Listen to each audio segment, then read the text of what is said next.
Previously, when automobiles were introduced, the first time in India, people did not know how to drive. So whenever you purchased a car, the company, along with the car, the company also gave you a driver. Once a Nawab, a famous Nawab, a very rich man, he buys a car. So along with the car, the company also provides the driver. One day in the morning, the Nawab Sahib, the rich multimillionaire, he tells his driver, I want to take my Begum Saiba. I want to take my wife for shopping.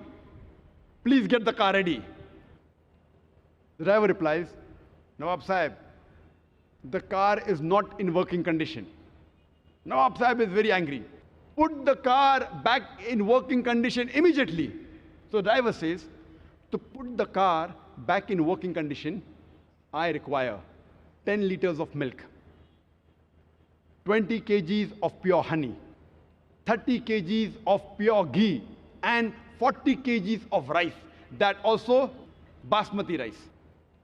So Nawab Sahib, the rich multimillionaire, he gives the driver 10 liters of milk, 20 kgs of pure honey, 30 kgs of pure ghee, and 40 kgs of rice. That also basmati rice, top quality. The driver gives it to his wife, and within a few minutes, the car is in working condition. I'm asking you a question. Today, if your driver tells you that to put the car in working condition, he requires 10 liters of milk, 20 kgs of pure honey, 30 kgs of pure ghee, and 40 kgs of basmati rice, what will you do? What will you do? Will you give it to him? What will you do? You will kick him out of the job. Even though you're not a mechanic, you know how to drive the car. You know very well that a car runs on gas and petrol.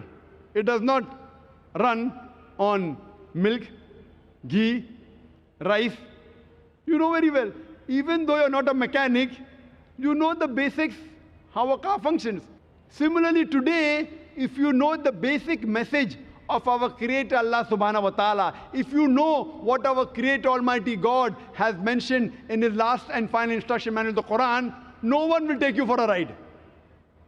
You will understand your deen much easier. No one will make a fool out of you. There are some people who tell me, Dr. Zakir, suppose if you're driving a car, and if you have a temporary license is a kacha license in India, temporary license. And if you have an accident, the police will give you a small fine. If you have a permanent license, and if you have an accident, the police will give you a bigger fine.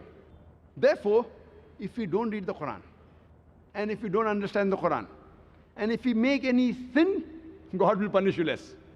If you understand the Quran, and then if you commit a sin, then God will give you double punishment.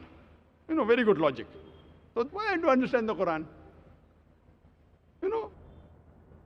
Behave like a person who have a temporary license and enjoy life. Less punishment.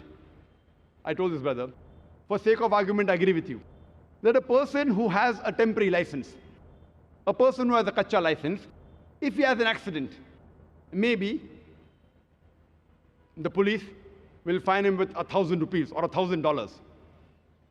And if a person who has a permanent license, if he has an accident, maybe the police will fine him double, 2,000 rupees or $2,000. Okay, I agree with you. But the point to be noted is that if a person who has a permanent license, in 1 year the chances he'll have an accident is maybe 1. But a person who has a temporary license, who has not learned driving well, the chances he'll have an accident in 1 year is maybe 50. So at the end of the year, the person who has permanent license pays a fine of 1,000 rupees or $1,000. And a person who has a temporary license, he pays a fine of $50,000. A person who has a temporary license pays $1,000. A person who has a permanent license pays $2,000. So if he has an accident once a year, at the end of the year, he pays a fine of $2,000. And a person who has a temporary license, maybe he'll have 50 accidents in a year. At the end of the year, he pays a fine of $50,000 or 50,000 rupees.